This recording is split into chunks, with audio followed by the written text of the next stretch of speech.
I think it's a little bit soul crushing when you go build features that are what you believe is good for your community, and then you're told that you can't ship them because some company wants to put you in a box so that they can better compete with you. Is he talking about himself or he's talking about Apple? I think Mark Pincus said the same thing about Zuck when they shivved Zynga and Farmville and Zynga Poker. What we should do is we should take that clip again and then scroll down all the headlines of like Facebook turns off, Facebook kills, Facebook, yes. This Week in Startups is brought to you by AssemblyAI. Get maximum value from voice data with AssemblyAI. Build powerful products and features for your end users on the industry's leading speech-to-text models. Get 100 free hours to start building at assemblyai.com/twist. Vanta. Compliance and security shouldn't be a deal breaker for startups to win new business. Vanta makes it easy for companies to get a SOC 2 report fast. Twist listeners can get $1,000 off for a limited time at vanta.com/twist. And 8 Sleep. Good sleep is the ultimate game changer. The newest generation of the Pod 4 Ultra, has arrived. Head to 8sleep.com/twist and use code TWIST to get $350 off the Pod 4 Ultra. All right, everybody, welcome back to This Week in Startups. I'm Jason Calacanis, an angel investor, former journalist and publisher, now doing random acts of journalism. With me, my partner in crime, Alex Wilhelm. He writes a Substack. It's called Cautious Optimism. Am I correct? Nailed it. First try. Cautious Optimism. And it's awesome. Every day you can get a note from him about what's going on in the market. And then 3 days a week is what we're aspiring to do news here. I am on vacation for 2 weeks, but yeah, it's just too much news for me to be totally out of pocket. So I'm working half time, as many people who work from home do. What's the style of vacation you like, Alex? You prefer the work 4 hours, take the afternoon off or something like that, and then have 2 weeks of vacation? Or do you rather have 1 week of vacation totally unplugged? What's your style of vacation? The audience wants to know. I used to do very, very serious, log off, be entirely distant, take the time, breathe. And then once you have children, going on vacation isn't actually going on vacation because you give up childcare. So then suddenly you're just exhausted all the time, even more so than you are. And then going back to work actually feels like a vacation.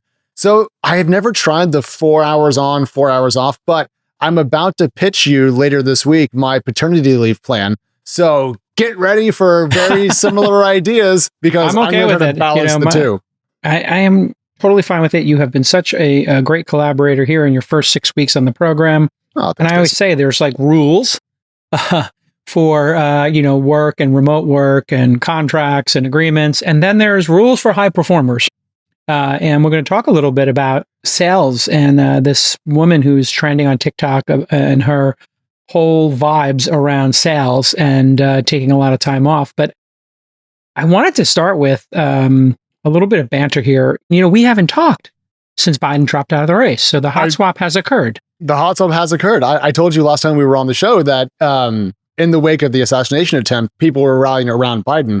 And I said, I'll forgive you the hot swap prognostication because who could see, an assassination attempt coming?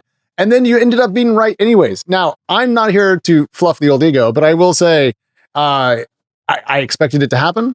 And even though I did, when it did happen, it still felt like a real moment. Yeah, it was a real moment, and everybody's so caught up in the outcome of this election. I am a moderate and my vote doesn't count. For me, living in California earlier this year and now living in Austin, Texas, where I moved to. So there's your announcement, folks. People were wondering where I was going to move. I'll just tell you right now, Austin, Texas. I moved and I actually have been in Austin for a couple of months. As many of you noticed when on All In or other times, I said I was in Austin breaking my teeth eating beef ribs at Salt Lake. But yeah, our family decided to be homesteaders and we bought a ranch. Now I will still be doing a bunch of time in the major cities where our startups are, whether that's New York, San Francisco, LA, or Miami, which a lot of our startups are in. And so it's a very little change in terms of my actual business life, but a big change for our family to live on a horse ranch. Yeah. Also, it's a really big change for my life because I now have a free and open house in the Bay Area that I can borrow whenever I want. Absolutely. Absolutely. Free properties fantastic. for sale. I know. If anybody wants a modern masterpiece in the Bay Area, a ski house in Tahoe, or a loft in the city, all properties are now for sale. Buy two, get 10% off. I'm joking. That would be a lot of cash to care about the 10% discount. But on the show today, everybody, we have the end of the Wiz-Google deal, Meta's incredible new AI model that's open source, Spotify's sparkling earnings, and if we have time, what happens if you just take money and give it to people every single month? But Jason, the biggest story is Wiz and Google are not going to get married. No $23 billion deal. No happy VCs. Yeah, well, I mean, this could be a case of going for long-term greed over short-term greed. So the deal for $23 billion to Google does have a risk of interference from different government agencies, potentially, right? All of these deals do, whereas an IPO has zero risk. And after seeing what happened with Figma and Adobe, if I was a VC in this incredible company that has gotten to this, call it $20 billion market cap, at least the offer was $23 billion, and their last private round, I think, was 10 or 12 billion, something in that range. The optimal thing to do would be to go with what's the safest bet, plus or minus 20% of the valuation, right? Because this is going to be an extraordinary outcome either way. So if I'll kick it back to you, what has a better likelihood of hitting 20% less than 23 billion is minus 4 billion. So let's call it 18 billion. Would you rather go for the 23 billion in a sale and get all of your money at once? Or would you rather, say, take 18 billion in a public stock and be able to sell some shares after the lockup or hold some shares and have that optionality if you were a large shareholder here, Alex? Oh, option B, day, night, weekends, and pick a Sunday. Absolutely. For a bunch of reasons. But the first one is I don't really want to go work for Google, right? I mean, if I'm building a company called Wiz, if I'm the CEO, Asaf Rappaport, by the way, do you know what a person who works at Wiz is called? They call themselves wizards. Yeah. I mean, I was going to get there. I was literally I was Wizettes. Anyways, Wizards. Adorable. Okay, congrats to the Wizards. Yeah, but here's the thing. To be an independent company means you could set your own culture, set your own style of business, build products. No one's telling you in some different feet from the company what you can and can't do, how to communicate, how to lead, how to hire. And Google is one of those companies that has its own vision and a long time to grow into it. And it has its own way of doing things. And I guarantee you it's not the way Wiz does things because Wiz is small and Google is enormous. So for me, I think that I would take the bet that you offered. My question is, what's this thing going to be worth? Because the crazy thing is, Google was offering $23 billion for a $350 million ARR company, which is a pretty rich multiple for the current time. Now, it's growing very quickly. Huzzah, fantastic, very happy for it. Let's say that it does do what the CEO wants, which is reach $1 billion in ARR and go public. First of all, love those goals. That's fantastic. We're going to do $1 billion and go public. Love it. But today, how hard is it to get a 23x ARR multiple on the public markets? So the question is, if impossible. Yeah, I would dare I say impossible in the public markets right now. You might have some excitement. Weird things can happen. So never say never, but maybe they'll get 12 to 15 times forward-looking revenue, this $1 billion goal. 100 times 350 million is 35 billion. So I guess that offer of 23 billion is pretty rich, right? That's where I ended up getting. Yeah. So you said 18 in the future public or 23. Now I'll take the 18. I just hope that it's not worth 12 when it goes public, because then the math begins to hurt a little bit more. But let's flip it around, Jason. Same question to you. You're the CEO of Wiz. Yeah. Google shows up, 23 billion, taking the check, leaving the check. So, I mean, in the current administration, I think I'm going public. But I'm telling all my investors that we're doing a secondary at 18 billion right now. And every employee and every founder gets to sell 20% of their shares. So we need a $4 billion, or whatever it is, a $3.5 billion investment to go long. or let's say 10%. So we need $1.8 billion in secondary. Go get me, Josh Kushner at Thrive. Is that his company where they just spent whatever amount on, buying shares of OpenAI? Find me someone like that who loves to, buy at the top of the market. Shout out Josh Kushner. SoftBank. SoftBank, somebody who really has the guts to do these kind of deals. So I don't mean that as a dig. If you have the guts to make these kind of a deal, like Josh Kushner did with OpenAI, or Masayoshi Son did with countless companies, it can pay off in a major way. It just there's a little bit of risk, but those people are out there. So find me one of those, and let's just clear 10% of our position. There's 4 co-founders, I believe. They own roughly 40% of the company. Yep. So if those 4 co-founders can take, 100 million, 200 million off the table right now, that gets you at least a jet card, get you a nice ski house, pay down some debt. I mean, let's go. So easy breezy, lemon squeezy. Jet cards only cost like $250,000 a year. They're not as bad as people think. Getting an actual jet is expensive. Yes. Jet cards is like middle class venture capital. I think this whole saga does kind of show to me how hard it is to do 2021 style outcomes through an IPO with 2024 revenue multiples. Because this is a company that is mind-bendingly good. It's growing so fast. Everyone wants a piece of it. It's got insanely great backers, lots of capital raised, cool culture, moved to New York City, so it's going to be based in the US to have access to the best capital markets in the history of mankind. And we're looking ahead towards $1 billion in ARR, and we're saying, maybe the math won't math out when it goes public then. Like, that just doesn't feel like the place we should be when we're discussing a company that could be the next Deca, Centacorn, whatever, and really change the game. I'm confused what's broken. I think what's broken is if you have a lot of cash, you can make 5, 6, 7% safe on your money, or you can put it into corporate credit like we're just talking about. Now, that didn't work for the Beyond Meat folks, but there's plenty of stronger companies that have corporate debt that pay 10, 12, 15%. So really, capital is going to find, the returns. And if it right now in a high interest rate environment, doesn't think that these companies are going to be valued really well and that M&A is off the table, there's a major discount. So, oh my Lord, podcasts, audiobooks, virtual meetings, endless videos.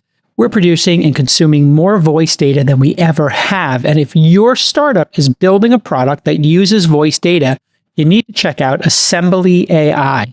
AssemblyAI builds speech-to-text AI models that can turn your voice data into new product capabilities. All you need is voice data and a few lines of code. For example, Vanta makes video editing tools that generate the captions you see on our video clips, right? These are really cool. It saves us a ton of time. Well, that would not be possible without AssemblyAI crunching all that audio data for Vanta. AssemblyAI speech-to-text models are simple, accurate, and fast. And they've got the industry's lowest word error rate, 30% fewer hallucinations, and it's so easy to use. So if you want to put your audio data to work and you want to build powerful AI experiences for your customers, head to assemblyai.com/twist and get 100 hours for free. And join over 200,000 developers who are building amazing apps with voice data. Go to assemblyai.com/twist today. I like the idea of being public like Spotify did. If you're public, the amount of discipline you have, and when I watched the video of Daniel Ek today, where he did a video, from Sweden on vacation, he just looks in the camera and is like, we're kicking ass. Well, let me explain to you how much ass we're kicking. Like, that's what every CEO aspires towards, which is lots of shareholders, lots of expectations, and a lot of pressure on the team. And then you hit those notes and you get rewarded in the public markets where they got, is it over 200 million subscribers and 600 million monthly active users? Something in that range, he said. We'll get to the numbers in a second, but I want to play the clip. We haven't pulled up for you. Oh, you do? Great. We're going to start at 13 seconds, which I believe is when he starts to really spit facts. Okay. In this quarter. The bottom line is we had a really great quarter. We are now over 246 million paying subscribers, wow. 626 million monthly active users, and huge. Financially, we had our biggest free cash flow quarter in the company's history. I really attribute this success to all the innovations that we keep on making to make the product better and better and stickier and stickier. First of all, he's stealing my style. Like, big glasses, bald head, too close to the camera. That's me. Yeah. Daniel, come on, calm down. But it is a flex to just stand there and be like, hello, do you see the Swedish landscape behind me? Great quarter, everybody. Like, okay. I mean, this is where we're at, is just CEOs popping out their phone. I don't know where the comms department is. He's clearly not reading from a teleprompter. I mean, he may have rehearsed it once or twice, but he's just like, hey, let me tell you how we're doing here. Now, they went out with a direct listing. Their stock is, I think, at an all-time high. They've got free cash flow. And so, you know, Bill Gurley, my pal Bill Gurley always talks about how when you go public, you know, this forces a level of focus.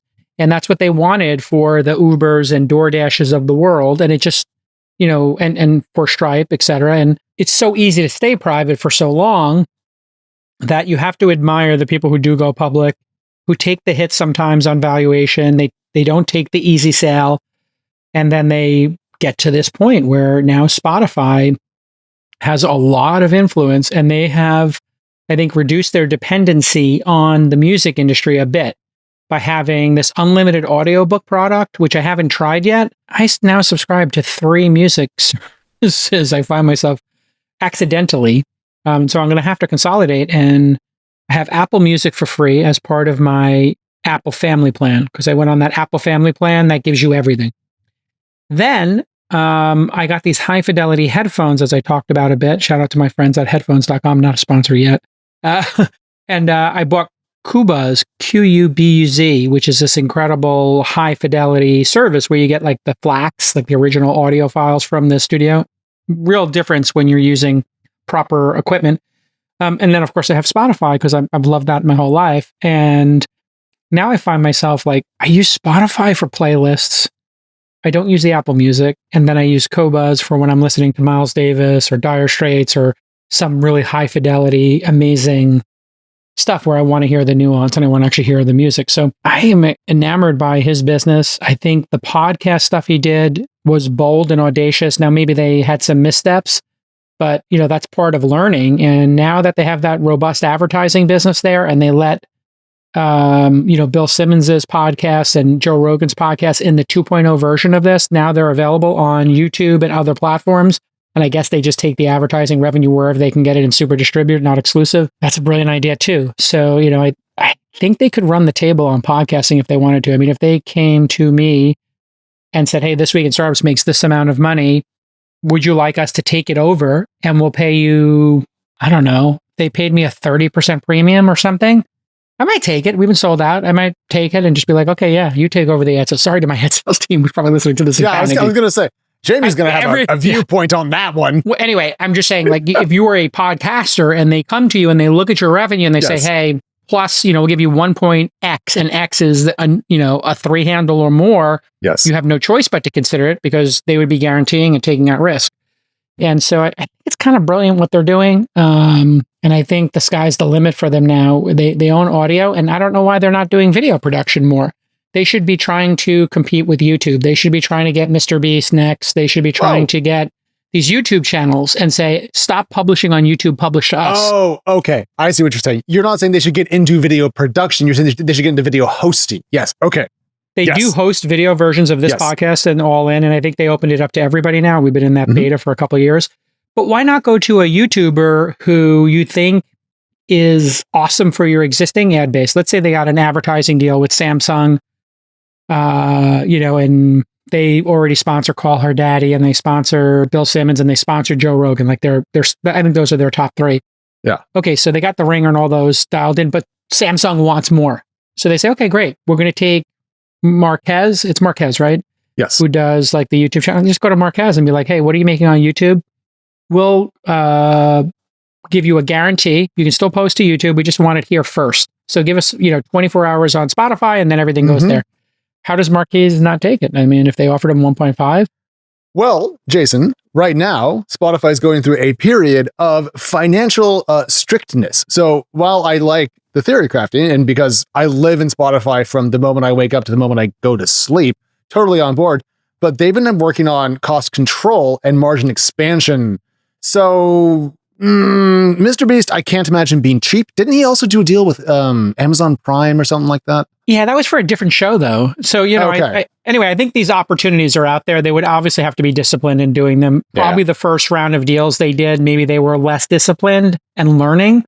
But now that they understand the model, if they lose, low tens of millions of dollars across a couple of these deals, but they lock in, advertising and it grows audience and they get more members, they've got two ways to win: advertising and then subscribers. So now let's say This Week in Startups and All In became part of Spotify. Sure. I'm not having any discussions about that. So I'm just speaking completely hypothetically here. But if they did make an offer for both of these, one of which I own 100%, one of which I own 25%, and have one of 4 votes on, I'd be like, at one point, again, 3, 4, 5x our existing revenue, I would have to take a look at it. And they would then have to make 0.3x extra on the subscribers. So if you get some number of net new subscribers, okay, so, they could make the same amount in advertising and then actually convert some number of subscribers. And there's historical precedent for that working. So did you ever watch Top Gear, the old BBC show? Of course. Yeah. That was like the #1 show the BBC ever produced, right? I believe. Doctor Who and that. Yeah. And so the 3 guys ended up leaving and went over to Amazon Prime, and you had to sign up for Prime to watch their new show, Grand Tour. And you know what people did? They signed up because that show had just a rabid audience. So there is precedent for this. It'll be curious to see where Daniel Ek takes the company now, because he's kind of done what he set out to do, which was cut costs. In the last quarter, operating expenses were off 16% year over year. That's $1 out of every $6. That's a lot. And their operating income went from negative 247 million euro to positive 266 million euro. Their free cash flow went from 9 million to 490 million euro. And the real thing is their paid subs rose 12%. Their revenue grew 20% because they raised prices at the same time they were cutting staff. So their profitability has just gone bonkers because they managed to grow the top line and shrink the cost basis. I mean, it's kind of a beautiful moment for them. So I wonder when they're going to have the straight up like belief in themselves to take a risk again. Cause I feel like they spent a lot of money on podcasts, maybe a little bit too much. And then they had to talk to Wall Street and say, hey, we're going to get costs under control. We're going to bring this back. Don't worry. They did that. But now do they stay where they are with a happy Wall Street and stock back at record highs? Or do they take another risk and say, we're going to double down on video, audiobooks, whatever it is to break this relationship? Yeah, we had this as one of our themes that we've been working on, you and I, for 2025, which is the static team size. And that is something I brought up with the CEO of Etsy. We just had the CEO of Etsy on the pod. It hasn't come out yet. Great guest, by the way, and great notes. But the static team size is, I think, one of these themes that I've been talking about now for 2 years, and it is clearly infected every company. What is static team size? It means you keep the same number of headcount, you empower those individuals to be 20, 30% more efficient each year with tools like AI, and then you fire the weakest performers and replace those with higher performers. And instead of trying to grow headcount because you can, and because everybody has done that since Google started this trend and Facebook matched them in this war for talent, you don't compete in the war for talent. You take your existing static team size, the same 1,000 people, or 2,000 people in the case of Etsy, or how many people it is here, and you just say, we're demanding excellence, we're giving you tools, we're going to give you more stock options, we're going to keep the team size the same. If we're 30% more productive each, which is, I think you and I become 30% more productive every year, right? I feel that way.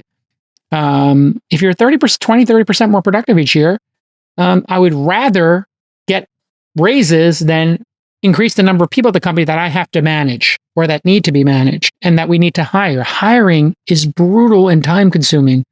Managing people, brutal and time consuming. Just find great people you trust, empower them, and be done with it. So you raised, so one, generally speaking, I agree. I do think our productivity is rising, especially if you live at the forefront of new tooling. Like, I don't know, since I've joined the Twist family, I've learned how to use both Notion and Coda. They've been fantastic. I now can do a lot with them that I didn't do before. I used to live in Google Docs. I still kind of do. But yeah, I do think we improve over time. The reason why I think it doesn't quite work out the way people wanted to is that when a company can grow revenue and keep headcount flat, they don't tend to change their salary increase chart.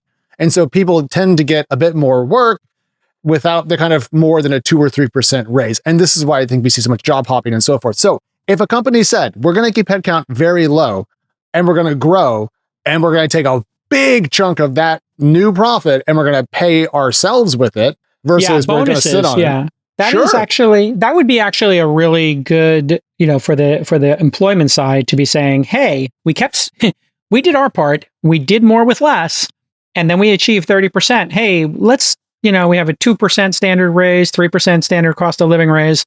Hey, maybe we should talk about 4%. Maybe we should talk about 5%. Maybe we should talk a little bonus here, maybe some equity.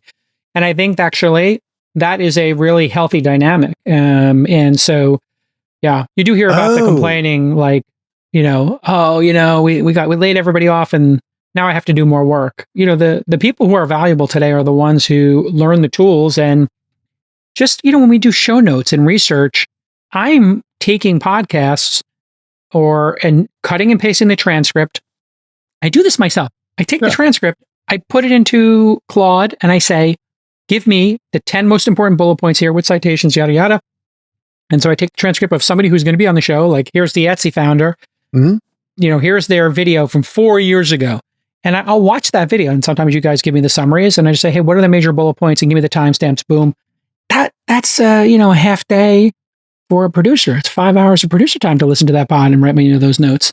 Yeah. So, I do think there's a great dynamic here for both sides of the table to, get a little extra comp and a little extra efficiency in these companies. And then what can happen with all the other talented people? They can get UBI. How's that for a transition? You stole it. I stole your transition. I'm sorry. Back up to the Facebook area because we're going to talk about some AI models. But I was like, you know what? I think this is trending in the worker money direction. Let's just say with the UBI. Let's go. Listen, a strong sales team can make all the difference for a B2B startup. But if you're going to hire sharks, you need to let them hunt. And you can't slow them down with compliance hurdles like SOC 2. What is SOC 2? Well, any company that stores customer data in the cloud needs to be SOC 2 compliant. If you don't have your SOC 2 tight, your sales team can't close major deals. It's that simple. But thankfully, Vanta makes it really easy to get and renew your SOC 2 compliance. On average, Vanta customers are compliant in just 2 to 4 weeks. Without Vanta, it takes 3 to 5 months. Vanta can save you hundreds of hours of work and up to 85% on compliance costs. And Vanta does more than just SOC 2. They also automate up to 90% compliance for GDPR, HIPAA, and more. So here's your call to action. Stop slowing your sales team down and use Vanta. Get $1,000 off at vanta.com/twist. That's vanta.com/twist for $1,000 off your SOC 2. I want to stay on that last point though. So if you had a company that was growing, let's say 30% per year, growing headcount 5% per year, because you're gonna add another person in the mailroom, whatever. And then the company keeps doing better and better and better. Everyone's happy. If you offered people something like a pension or something, like an old school style pension, I wonder if you would have like akin to 100% employee retention. Because that would be something that no one else offers. Nobody has pensions anymore because the biggest problem with pensions right now, why it would be insane to offer a pension, is because with the gains in AI, we actually don't know how long people are going to live. So... you're talking about the long tail of like life extension. Life expectancy could be 110. You offer a pension now, like the New York Times. I mean, this is an incredibly weird topic to bring up, but we know the tail end of the pension people at the New York Times, like probably John Markoff, or I'm trying to think of the old school tech journalists, Saul Hansel, who came before us. The people, Walt Mossberg, people who are 70 now to my 53, and you're 35. Congratulations, happy birthday! You are very old. Joke. As I told everybody, man, to get those 18 years back, I'd give every penny. They got pensions. They got pensions at the New York Times. Real ones. Like actual pensions. And it was like, you're going to get 50% of your salary indefinitely. And it's probably your last 3 years. So like you hit peak comp of 150 a year at the New York Times or 125 a year. They took those last 3 years, they averaged them out or something probably. And then you're going to make $60,000 a year, which is what the Cub reporter is getting on the way in. So it's almost like John Markoff or Saul Hansel, if they did hit those pensions, I'm assuming they did, Steve Lohr, some of those folks, they're probably getting $60,000 pensions right now. And they count as headcount. I mean, it could bury a company if they live to 110. So morally, though, do you think that pensions are a good, or do you think that they are something that is morally neutral, and therefore the fact that we've moved away from them isn't a loss? They're not aligned properly, and they will bankrupt any company or system that employs them, or that strategy, because people used to live to 65 and the average lifespan was 71 for a man. So you'd work to 65, you get your gold thing, and you had 6 years of pension. If your wife happened to live, an extra 8 years, I think probably life expectancy in these cases were like 72, 78, something in that range. So they looked at it like, hey, you put in your 30 years and we paid you another 6 and we paid a quarter to your spouse. Because there were some sort of triggers where like your spouse could get a portion of it. What really has to happen is we need to do what they do in Australia, which is the super annotation funds, where you're forced to put 12% of your salary every year, 9% of your salary into essentially what's a 401k. Because of freedom in the United States and, a lot of weird things like democracy and it being bought and sold by either side of the aisle every 4 to 8 years, we don't have a thoughtful approach to retirement. The really thoughtful approach, you need only look at Australia. Everybody in Australia is happy. They have no stress because they had a gun put to their head and they said, you have to put 9% into this super annotation fund. You can't touch it. And everybody complained. And then they watch the stock market rip and they're like, yeah, you know what? I'm going to retire at 60 and I'm going to give my job to a younger person. So they actually have a high functioning society there where people, in order for people, in a static team size, how do you get the slot? Somebody has to retire. Somebody has to retire, right. You have to give up the seat. So somebody gives up the seat. You and I retire. 2 new hosts of This Week in Startups. Boom. And the cycle goes anew. And that's what super annotation would do. No, I'm here for it. But we do have some data out on a new UBI study. Let's get into this. It's universal basic income, giving people money for free. I know if you are an American, that's blowing your mind, but they did it. And the experiment was for 3 years involving 1,000 lower income people selected from Illinois and Texas. They got $1,000 a month. There was also a control group that got $50 a month, just to show kind of like 2 different data sets. And this is all done through Sam Altman's nonprofit Open Research. And unlike with OpenAI, they actually did drop a lot of data and information about this. We have parsed through it. They broke it down into individual buckets of findings, including entrepreneurship, health, home, and a couple of other things. I have a bunch of information from the study itself here, Jason, but I don't know exactly where you would like me to start. We can talk about results. We can talk about expectations. Where do you want to dig in? Well, I first want to start with, Sam Altman does interesting things with his money. He put $14 million, I understand, of his own money into this. And I think it was while he was a Y Combinator, was president of Y Combinator, and some other group of people put in the rest of the 60 million. And I think this is a worthy test because I have deep concerns about free money. Because, I worry about motivation. However, I'm smart enough to know that all experiments are worth trying to get more data. Yeah. And so I am thrilled that this occurred, and I'm very interested. I understand some of the points here, but I'm just interested to get into it because what people seem to think about UBI, and talk about prescient, we're now really talking about UBI at this moment because of what we expect from AI. So UBI, 3 little letters, AI, in the words of Trump, 2 little letters, okay? Very important. AI, 2 letters, okay? You can't just drop a random Trump, but I'm trying to take notes. Sorry. Nasty lady running Secret Service, okay?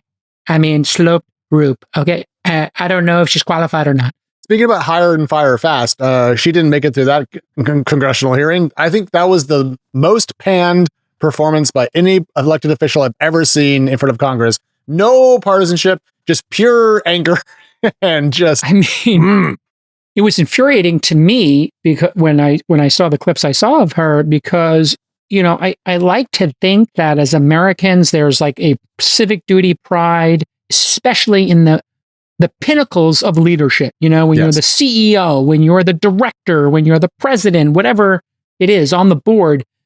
And all I saw there with her obfuscation. Thank you. Obfuscation.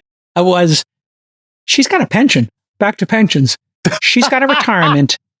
And it was so obvious to me because anytime you want to understand the world, just understand the incentives. If she resigns, she probably gets less than if she's relieved of duty. Like any other person, there are triggers. So if they said to her, we want you to resign, and she says, okay, that's interesting. They're like, so you resign? Nope. Because if I resign, my pension is this. If you relieve me of duty, I get this acceleration and I get my pension.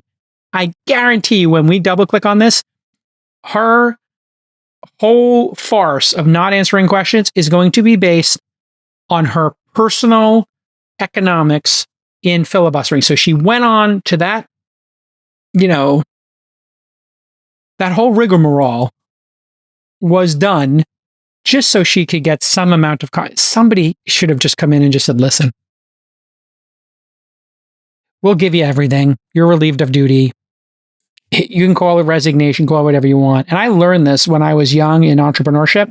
I got mentored, and a human resources person said, here's what I want you to do. Because we were firing somebody, and we were firing somebody paradoxically for harassment, a woman harassing another woman in a company. And it was like, I'm 27 years old running my first magazine, and one 23 or 24-year-old woman told another woman about her anatomy and her body. Like, I was just like, what was going on? Like, why am I in the middle of this? And that person complained and wanted to sue. It was nuts. So the person says, here's how you handle it. You take a check for 1 month of salary. And then you have a letter here of the person being terminated. And then in this one, you have the resignation letter for them to sign the separation agreement. Walk into the room, say, sorry, it didn't work out. I know it's a complicated situation. Here is 1 month severance if you sign this piece of paper. Here is your termination if you don't. And no month severance. And your desk is being cleaned out right now. We're in the conference room. Your desk is being cleaned out right now. All your accounts are turned off. So you're no longer working here.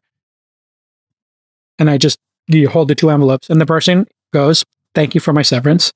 And they sign the piece of paper. And we're done. Is that how it went? Of course. Yeah, nobody, and I said, we will never speak of this again because you resigned. It was your choice. You made some decision to leave, as opposed to, we fired you for cause. Here's the letter. Yes, but there's one last clause you didn't add, which is, and don't call us for a reference because it's not going to go in your favor after we've gone through this and we've let you go. And I wonder, I think if you make a threat like that about references, maybe that could be double actionable. I think what you do is just, we will not, I think that, the last time I had to deal with that humorous thing is we just don't give references because it's too much liability. So a lot of companies today have a rule. We do not give references, good, bad, or otherwise because of liability reasons. We will tell you when the person started and when they left. Those are the 2 pieces of data you can have. So anyway, let's get into this UBI because I do think this is super interesting. 8 Sleep has released the Pod 4 Ultra. Besides heating and cooling, you know all about that. Now it elevates automatically, which is so nice for reading, or if you want to do a little Netflix and chill. It is the best way to prevent snoring, which your spouse is going to be thrilled with. So Pod 4 Ultra can cool you down on each side of the bed to 20 degrees Fahrenheit below room temperature. So you and your partner stay cool, even in a heat wave. When you have the Pod 4 Ultra, man, it is like being just absolutely cool, calm, and collective. You're going to get a great night's sleep. Also, the Pod 4 has an adjustable base that fits between your mattress and your bed frame. So you've got reading and sleeping positions to help you unwind after a hectic day. Not only that, 8 Sleep has amazing sensors, and those sensors are going to help you track your sleep time, the sleep phases, HRV, and your heart rate. So it's basically a wearable, and it's going to give you that great sleep score so you understand how you're sleeping. For me, it's all about getting that extra hour of sleep every night because if you got to make decisions the next day, you want to be sharp. If you're going to be on camera, you're going to be a leader of a company or a podcaster, you need great sleep. So here is an awesome offer for our audience, 8sleep.com/twist. Use the code TWIST to get $350 off the Pod 4 Ultra. What a generous discount there at 8sleep.com/twist. Currently, they're shipping United States, Canada, UK, Europe, and Australia. So you can get it down under now. Okay. Well done to my friends at 8 Sleep. Tell me what you found interesting here. NPR did a little bit of digging. I'm going to quote them because they have good verbiage. So overall, people who got the cash payments worked a bit less, 1.3 hours less per week on average. But that does include some people who were logging 50 to 60 hours a week. So some people were working marginally less, but they were already working time and a half. And keep in mind that these residents had an income of below $28,000. So $12,000 a year is like 50% raise. It's huge. There's also some data. And by the way, this was tax free because it was a gift in some way, or it fell under the gift clause, I believe. So they were not paying tax on this $12,000. Okay. And then also, the study found that it did drive more interest in entrepreneurship, but it wasn't until the third year of payments that some folks really kind of got that bug. And I was trying to figure out why there was a lag between cash showing up and more entrepreneurial spirit. And I think I figured it out. Okay. If you're just getting by, barely, and you get some more money, you're going to fix the big things first. Your kid's shoes are falling apart. Your car is broken. You're going to really get everything patched broken up. Dishwasher, whatever it is. Yeah. Maybe your AC doesn't work. Maybe you're behind on the light bill, whatever it is. You're going to work through all of that, build a little base, save a little money. And then you're going to start thinking, I should do something with that money. Then you're going to work on your company, your idea. They did notice that there was a greater impact on entrepreneurship and kind of like the desire to start a business and ideas for a new business amongst women and minorities. And so that was kind of cool to see. Bigger impact there in terms of driving entrepreneurship interest. And then something that I really, really found fascinating was, and this is a quote from the study itself, recipients reported decreased problematic alcohol use and some types of illicit drug abuse. We also find notable improvements in stress, mental distress, and food security during the first year of study, but the effects fade by the second year. So people get used to free money is what you take from that. And so this is a perfect example of a mixed bag, right? And so if you were to tell me what I expected, it would be a mixed bag because not everybody's the same. I'm sure some people get the money and they take it for granted and they spend it on booze. And I'm sure some people get the money and they say, you know what, I've always wanted to be an entrepreneur. And once I get, my credit card's paid off, I'm going to think about starting a business. So it's a mixed bag. And probably what needs to happen now is you do a second study where you build on this one and try 4 different modalities. And I think, if I were going to build another study on top of this, instead of offering $1,000 in free money a month and doing just strictly UBI, I would tie it to, hey, you can get these UBI payments if you take an entrepreneur course, right?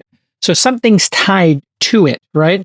And that could be, I think, the combination of UBI plus something else, paired with it, I think could be interesting. And the reason I think that's interesting is because having watched what I saw happen in the Middle East, where I met a lot of young people, your age or younger, who had the King Abdullah scholarship or this scholarship, they had told their citizens, go anywhere in the world, not only will we pay your tuition, you don't have to apply for a scholarship, but just pay your tuition.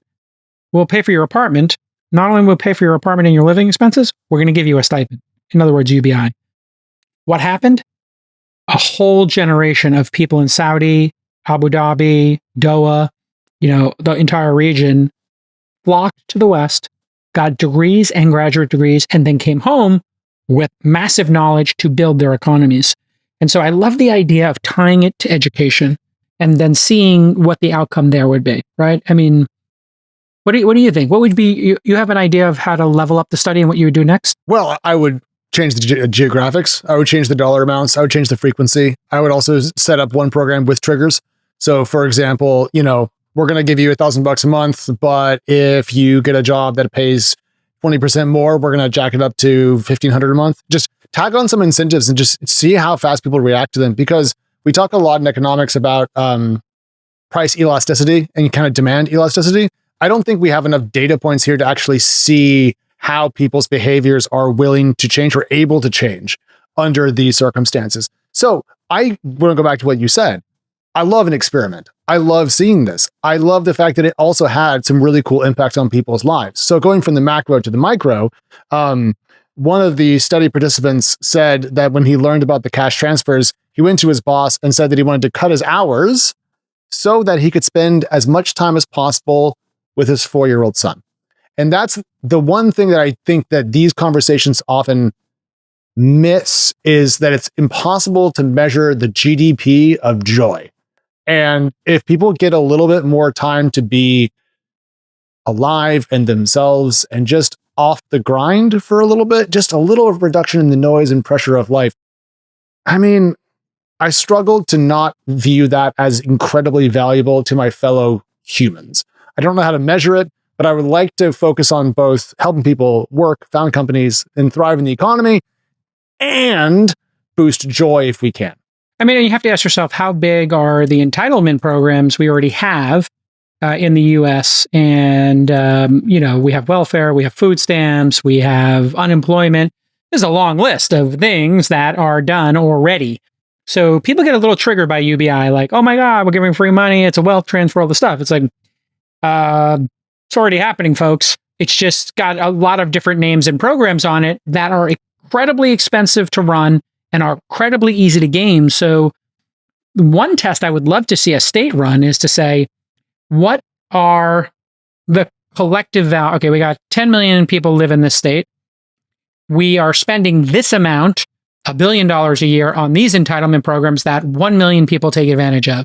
So we got 1 million people and they're collectively getting $10,000 a year. Let's take 100,000 of them and just give them the money at $1,000 a month. And they can either opt to get the money or be in the entitlement program. See what I'm saying? Like, because I do feel like welfare, food stamps, all of these things create a game with a lot of overhead, with a lot of constituents who are now, have incentives to grow those programs. So you got somebody who's working at, like we have in San Francisco, the homeless industrial complex. Well, they're going to ask for more money each year. They're going to spend the money they have each year, and it wants to grow. As opposed to if you said to, a group of homeless people, or people without shelter, whatever the correct way to say homeless, unsheltered people, thank you, or as we called people in the 70s, junkies, in this case, here's the pile of money that you were going to get anyway. Jason, I like it how you're like, here's the thing. I didn't get it quite right. Is it supposed to be this? Never mind. We're going back to the 70s. We're going back to the 70s. Just straight up. I mean, if you shoot heroin, you're a junkie. I know that's super valid. I'm not. Yeah. I just the wording. They called it junk, and if you enjoy junk, you were junkies. Anyway, the point is, why don't we try something like that? And every time you take a scientific, thoughtful approach to this, everybody gets triggered. The right, the left, the people who benefit from it. And I think of all the money we spend, I wonder how much actually gets to the person in need. Oh, and yeah. It's probably less than 50 cents on the dollar actually ever makes it to the person.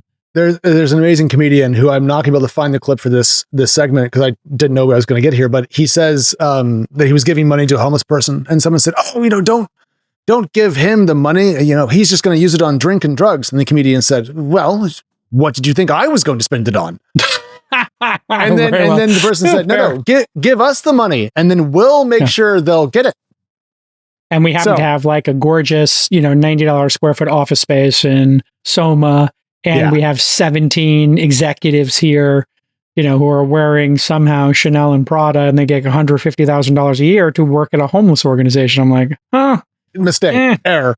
But what you're describing is block grants, but not in the federal money to state block grant, but in state to individual block grants. Essentially an option to grab, not to grab, that sounds slightly rude, but just to accept the same level of care, if you will, but in a cash form versus a service form. Just like school vouchers, right? And so what these kind of concepts do is allow the individual to have sovereignty as opposed to be part of the nanny state. So do you want to have to get in line, to get your welfare check, to get your unemployment, to get your food stamps, to get whatever it is? And I'm not saying I don't think those programs should exist. I think it's great that we have a society with a safety net. What I'm saying is, collectively, is that money efficiently deployed to the person who needs it. And so I think your idea of tying it to outcomes around your employment or your savings, et cetera, like why not give the $1,000 and say, we're putting 200 of it into your retirement account, 200 of it into, the QQQ or whatever index fund, and then you're getting 600. Now, you can't take that 200 out for your retirement until you're 55. And then you can only take out X percent per year, 5% a year for whatever. And then the other 200, you can take it out 10% at a time but you can't go below 5,000 in your account, right? Now that could get really interesting. So they're forced to watch $5,000 in their, Wealthfront account, E-Trade account, wherever it's custodianed. And now you have to watch that grow every year. And now you're part of equity. So that can just be so much more powerful in terms of educating people. And that's really what, I think is the missing component here is people who are at the bottom don't understand economics.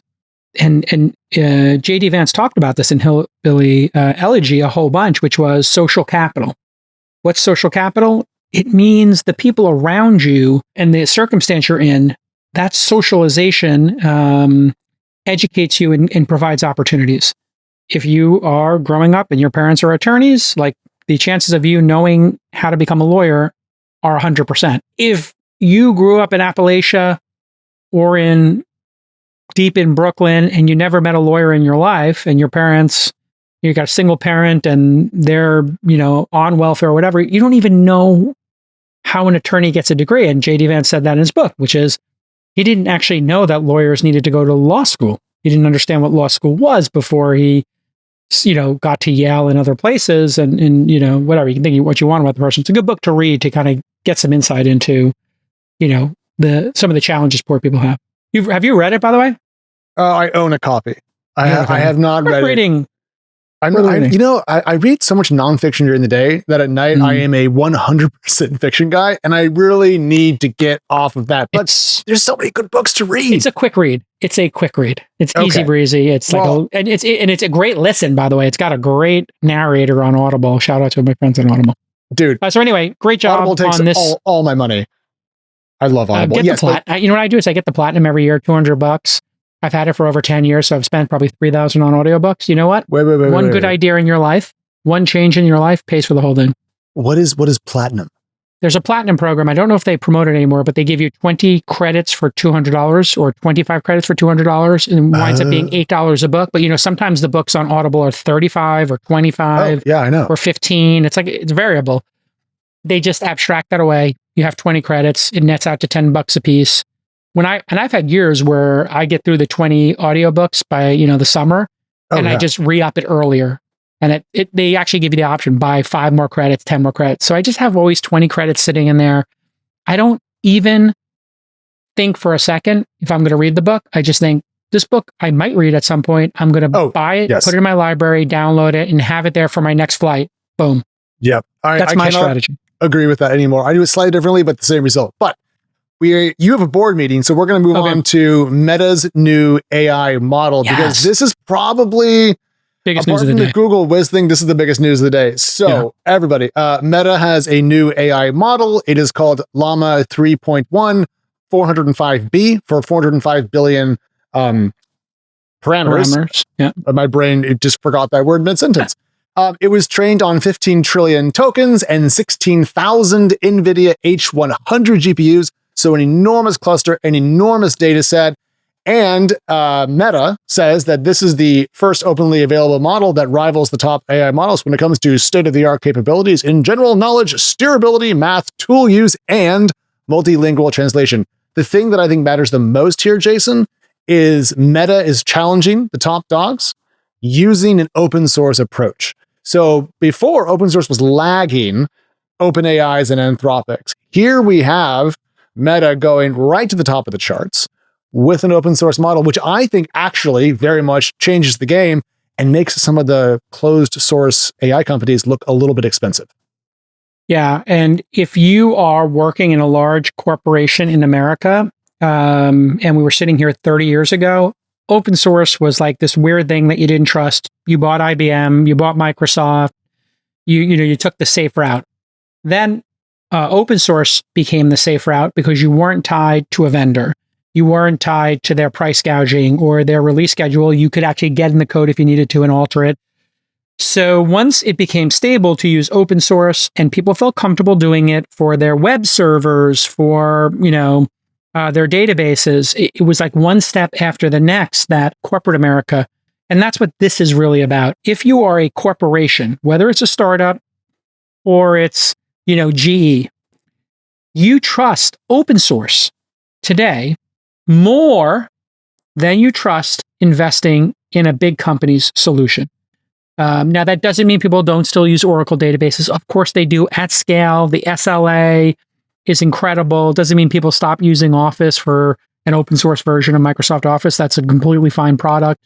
Majority of corporations use it, but it is an alternative that puts a little pressure on the proprietary solutions. And that's what you're seeing in the market today. Inside.com, I'm working with Z, who is our new CEO over there, and we're building a new app. And the app is related to news and community, and we're using a little AI in it. And we're constantly having this discussion. Do we want to use, the API from OpenAI? Do we want to use Perplexity's API? You test everything, but then you're like, at the end of the day, we want to have one of those companies rug pull us. Now, Facebook's been the ultimate rug puller. Remember Zynga and some of these other companies? They rug pulled everybody. Yep. So, they do not allow access to their API anymore. They don't allow you to have access to the graph anymore, but they're behind. So when you're behind, you open source. When you're ahead, you go proprietary. Mm-hmm. None of these people are honest about that. It is an absolute lie that they are pro open source or they're pro closed source. They are pro wherever they have an advantage. And if you look at Google's like Android, open source, everything's incredible. Like, oh, can you open source your API for the algorithm and search? They're like, oh, no, that's a black box. We can't do that. We couldn't even if we wanted to. It's impossible. It's impossible. It's impossible for us to do that. And it's like, okay, but DuckDuckGo and Brave has this new awesome search engine that has, by the way, shout out to Brave. I love that browser. It's my default browser. Highly recommend Brave, their VPN. And then, saving yourself from all advertising and tracking. Unbelievable product. They're not currently a sponsor. They were in the past.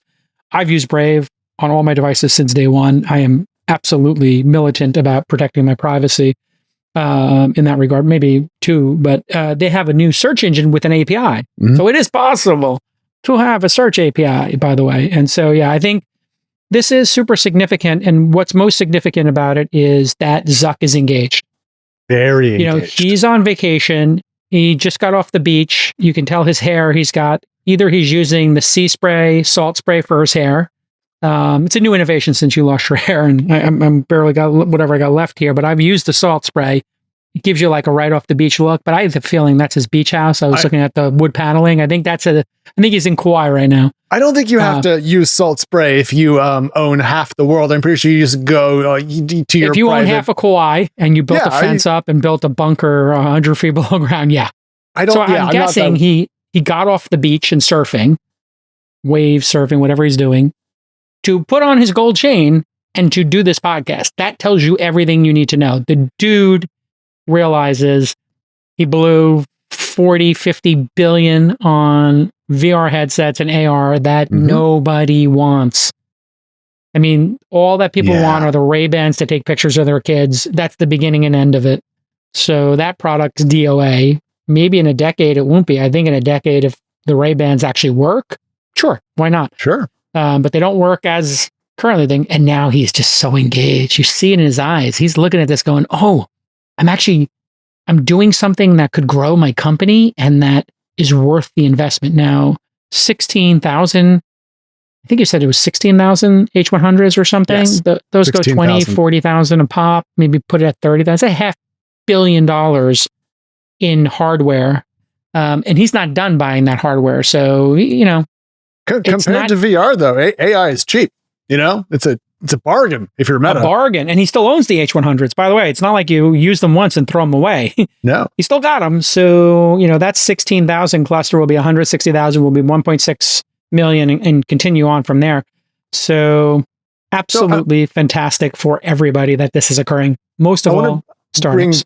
I want to bring your point and my point together. So your point about Zuck being locked in, engaged, ready to rock, super dialed in, and my point about the importance of this being open. We have a clip from Zuck talking about was from the podcast you're referring to, and he's talking about his response to Apple and how that led to him thinking about open source and building in a more free setting. So John, can we run that clip? I was a little shocked by how directly you called out Apple and their closed approach. Can you kind of expand on that and where Apple has been a blocker for Meta? Yeah, I think it's a little bit soul crushing when you go build features that are what you believe is good for your community, and then you're told that you can't ship them because some company wants to put you in a box so that they can better compete with you. Is he talking about himself or he's talking about Apple? I think Mark Pincus said the same thing about Zuck when they shivved Zynga and Farmville and Zynga Poker. What we should do is we should take that clip again and then scroll down all the headlines of like Facebook turns off, Facebook kills, Facebook, yeah. But I mean, there we have Mark Zuckerberg, 30 or 40 minutes of one of the 5 or 6 tech CEOs who matters time is a non-trivial thing to get your hands on. Yeah. And that is an impressive amount of communication and candor. So I think that Zuck, to your point about investing money in something that is working for his business, I bet you right now he's walking a couple inches taller because everyone's been raving about this. Before 3.1 405B came out, people were talking about it. It had amazing stats. People wanted to see it in practice. And we have a chart here from Meta just showing the overall score so people can see why this one matters. It basically, and I'm going to gist this down for everybody, each column here is a different model and each row is a different test. You want to have higher scores. And as you can see, Llama 3.1 405B competes well with what we're seeing from OpenAI and from Anthropic, etc. So I think I think after getting beat up for years over his AR, VR bets, no one really wants the metaverse. I bet you Zuck feels reinvigorated by this. And that's why he has that broccoli hairdo. He thinks he's a Zoomer. Well, and, losing sucks and everybody mocking you for changing the name of your company and blowing 40 billion. Like, he's a human. You want to be loved. You want to be respected. And, he's never been. He was always kind of like, no matter how much money he made, no matter how big Facebook got, everybody always thought he's just a memic machine. Is that the right word? Memic theory? Yeah, I know you're referring to. I don't memic theory, the thing that Thiel was always in of like copying and then caring about what everybody around you thought. He just copied MySpace, Friendster, and did it better. Never had an original idea. Bought Oculus, bought Instagram, bought WhatsApp. There's very few things that actually Zuckerberg didn't steal in the history of Facebook. It's all either acquired or stolen. There was no original idea there, right? Like Poke, like there was no original idea. Even the news feed, like he didn't pioneer it. FriendFeed did. They bought it. Yeah. So people don't remember the history of this, but I think, he told his team, I don't want your ideas. I want you to just copy it. And and that's why the Instagram founders left, because they were like, we have our own ideas we're producing. And they were just like, just do stories, kill Snapchat, right? And there was this joke in the Valley that Evan Spiegel was the hardest working person at Facebook. Because he was their pre-product manager. Exactly. He was like the product manager. He was working 2 jobs because all they did was they stole ephemeral messaging. They sold stories. They just kept stealing everything that he did, streaks, etc. I think Zuck feels like he's not an innovative person. He's just an executor. And I think he, now wants to actually put a stamp on something and, maybe he will. So good for him. I hope it works out. There is one last element of this that I think is important to bring up. We have talked about AI safety, regulatory capture, AI regulation, and then the closed versus open source AI debate. Zuck makes a very interesting point, and I read his lengthy essay announcing these models and his own philosophy, and he says this. I'm going to just quote this. There is an ongoing debate about the safety of open source AI models, and my view is that open source AI will be safer than the alternatives. I think governments will conclude it's in their best interest to support open source because it will make the world more prosperous and safer. So doesn't like Apple's closed model, thinks open AI, if you will, is the way to move forward with development. I gotta say, I wonder what this does to the value of your Anthropics and your open AIs, because they're not better and they're more expensive. I mean, until they launch a hosted API version of, their models, and a consumer $20 version and an enterprise $20 version, that's really what Zuck needs to do. Or somebody needs to take that model and do it. There was a note that you couldn't use his stuff if you had over 100 million, or maybe it was 250 million users. So this open source model, you're not allowed to just take it and put it in an at-scale company. But really what has to happen is, if they're going to defeat OpenAI, they need to have an app that does and matches the OpenAI app, which, I think tens of millions of people are paying for OpenAI on enterprise like we do at launch. And, some number of consumers pay for it as well. So I don't know why that doesn't exist yet, but that would be the next card. I think probably by the first quarter of next year, there'll be a Meta AI app, a standalone app, and you'll be able to access inside the apps, right, which already has that little search bar. But look for a Chat GPT app competitor. And that's really where I don't know why these other models don't have the focus on the fit and finish of an app, because I have been using that every day, multiple times a day. I will take out my phone and ask it questions using the voice, like the her mode, Scarlett Johansson mode. I'll call it from now on. So I'll use Scarlett Johansson. Just to get him in more trouble? Just to get him in more trouble. Just a bigger settlement. I'm trying to get ScarJo a bigger settlement. Shout out welcome, to ScarJo. Yeah. Shout out to my pal. But, the ScarJo mode, and also just research mode. You and I do the show. I have ChatGPT open, and when we were doing our discussion of UBI, I just said, entitlement programs, tell me what the biggest are. Just to refresh my memory, and I always just say, do citations. It gives me the citations. I feel relatively good now reading those statistics in 4.0. But, you can't do that with this model. You don't have that. Grok doesn't have that fit and finish yet. So Claude, I don't even know if Claude has an app yet, but it needs to be in the app format. That is the interface. So I think that's my Nostradamus prediction is we'll have a competitive Meta app, and it will be $10 a month, $99 a year, or ad supported in some way. And that's going to be fait accompli. And then we'll see we're just going to see who's better at apps, Sam Altman and OpenAI, or Zuckerberg and Meta. And I think we already know the answer to that question of who can get more users for their app. Zuckerberg releases a competitor to OpenAI's app. I think OpenAI loses 50% of their value as a company. I think they're literally get cut in half. So that's my other prediction is OpenAI's valuation gets cut in half by a competitive app. Zuckerberg will copy that app pixel by pixel and then add a couple features, and he'll make it free. Did you say there's your Nostradamus? Nostradamus? Because yeah. I thought you mispronounced it at first. I'm like, oh, you got that one wrong. I'm like, no, it's Jason. Yeah. After I got the hot swap correct, now my friends are calling me Nostradamus.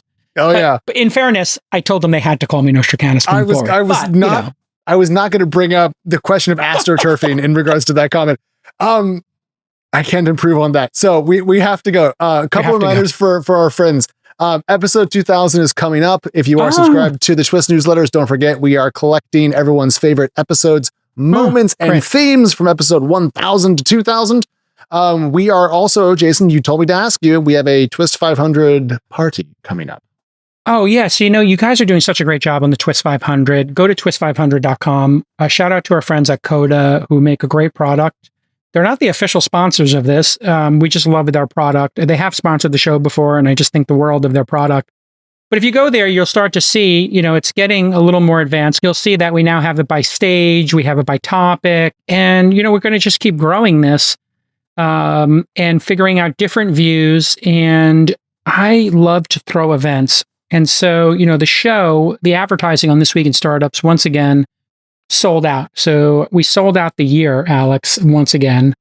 And, it's only July or whatever. So this happens to us. We run out of inventory. So my poor sales team is like, can you come up with a new product? And so I was thinking, and I'm just brainstorming here, but I'm thinking of doing a Twist 500 party, maybe doing it in 3 cities. You know, we do like a New York, a Bay Area, and an Austin, Texas.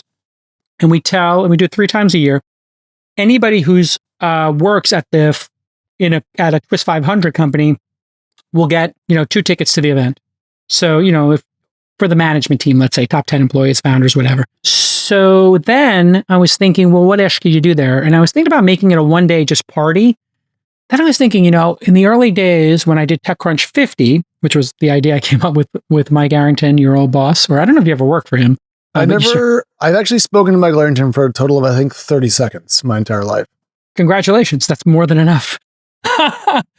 He was nice to me in those 30 seconds. Yeah. You should have if you gave it another 90 seconds, you might have had a different outcome. It's a joke, folks. It's a joke, folks. He's a pretty curmudgeonly guy. Anyway, putting it aside, what I did in that event was it was a gift back to the community. And I said, let's give everybody a free table in a trade show area. And, we'll just have 100 tables and we'll have 50 people on stage and everybody launch a new product.